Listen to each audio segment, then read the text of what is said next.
The Ballad of Ash, a tale told in yellow fur. I am a yellow cat, and my story begins tonight. The city is a monster of concrete and steel, a thousand-faceted mirror reflecting only the harsh glare of artificial light. Among this relentless bustling, I am a silent shadow, alone. My coat, the color of aged parchment, or perhaps a weak, setting sun, offers little warmth against the biting chill that rises from the asphalt.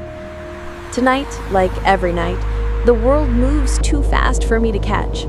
The giants, humans, rush past, their faces illuminated by the small, glowing rectangles they hold, their conversations a meaningless, overwhelming static. I am an island in a river of motion. I once dreamed of a different life. I can barely recall the warmth of that initial memory. A soft blanket, a gentle hand, a steady rhythm of breathing that wasn't my own ragged one. But the memory is a phantom limb, an ache for something that was never truly mine. Perhaps this harsh, solitary existence is my destiny. I have accepted the grime as my inheritance, the hunger as my constant companion. Wandering through dim streetlights, I search for something more. Not for riches, not for glory, but for cessation of the gnawing emptiness. I search for a patch of dry pavement, a discarded morsel, a momentary reprieve from the necessity of survival. Every day is a battle. It is a brutal, silent war fought with claws barely concealed beneath perpetually mud-stained paws. A battle to find food, a discarded bone too stringy, a half-eaten crust deemed unfit even for the pigeons, a battle to find somewhere to sleep, some indentation in the urban landscape where the wind does not cut quite so deep. But I won't give up. To give up is to surrender to the curb, to become just another forgotten shadow. So I keep moving forward. I hug the walls, my tail low, my ears swiveling constantly, cataloging every threat. The snarling dog tethered too loosely, the careless boot heel, the screech of a turning tire. Nothing ever seems enough. A single scrap lasts hours, not days. A few moments of shelter beneath the rusted fire escape vanish when the building superintendent sweeps the area clean. But I keep searching every day, driven by a biological imperative that refuses to acknowledge despair.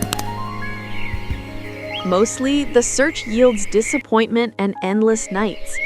The glow of apartment windows mocks me. Hello there. I watch, sometimes for hours, captivated by the golden squares where warmth radiates visibly.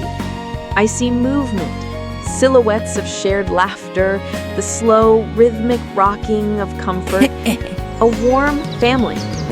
I wish, with an ache so profound, it feels like physical pain, that I could be a part of that. To know the texture of genuine safety, not just the temporary truce offered by a cardboard box. But I am just a stray cat, watching the world I can never touch. I press my face against the cool glass of a bakery window, inhaling the phantom scent of yeast and sugar, and then recoil as a shadow passes, and I realize I am staring, a spectacle of dirt and yearning. This alley is mine. It runs behind the noisy fish market, offering stale smells but occasionally, blessedly, dropped scales or a discarded fish head. Every corner belongs to me. Every overturned bin is part of my territory. But the night is still cold, and no one welcomes me. The air carries only the stench of damp refuse and exhaust fumes. They don't understand. The world of the warm belly believes that a stray cat is merely an inconvenience, a pest, or a romantic symbol of wildness. They don't see what I need. Not pity, but acknowledgement. Not charity, but a sustained space where survival isn't the sole focus. but I must keep going. You're a little I have monster. no other choice. You're a little The muscle monster. memory of flight and hunger is too Hello, deeply Kitty. ingrained. Sometimes, all I need is a place to rest, a sanctuary that doesn't require me to remain half alert. One Oh my particularly goodness. brutal winter evening, when the rain fell not as It's time drops to go. but as Bye-bye. icy needles, I found it. An old, disused loading dock behind a textile warehouse. The entrance was half-blocked by piled rotting sacks, but within the darkness, protected from the direct lash of the wind, there was an old mound of burlap. It was a small refuge, an old shelter, but it was the only place I could feel safe enough to truly close my eyes. I curled into the burlap, the fibers rough against my skin, and drifted into a semi-sleep, dreaming of smooth surfaces and soft sounds. The next morning, hunger ripped me awake. I emerged stiffly, prepared for the usual scramble, but something was different. Near the edge of my salvaged nest lay a small flat offering. It was a piece of dry bread, slightly hardened, but undeniably food. A small act of kindness. To the giants, it was likely just a crust they were discarding anyway. But to me, it meant everything. Just a piece of bread, but it changed my entire life. It wasn't just sustenance, it was a signal. It was recognition. I waited, cautiously at first, but then with a gratitude that bordered on reverence. Over the next few days, this ritual repeated.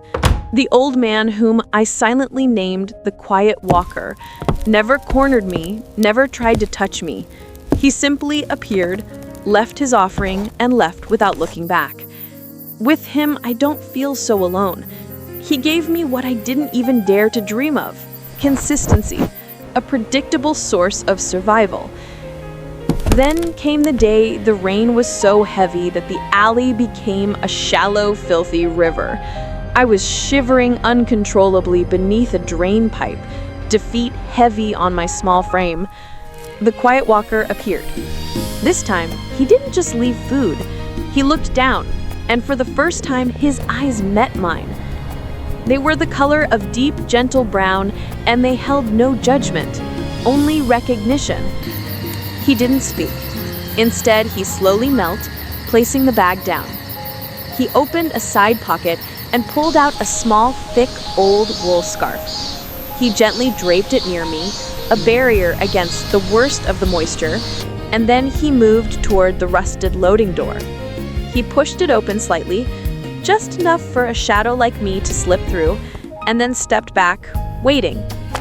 I hesitated only a moment. The choice was between the known misery of the street and the terrifying unknown of his presence. Hunger and cold won. I slipped inside. I never imagined I'd find a place to sleep like this. It wasn't grand, but it was dry. It smelled faintly of oil, dust, and something comforting. Old wood, perhaps. There was a single bare bulb hanging from the ceiling, casting a weak amber glow. In the corner, on a stack of salvaged blankets, I saw a depression already formed.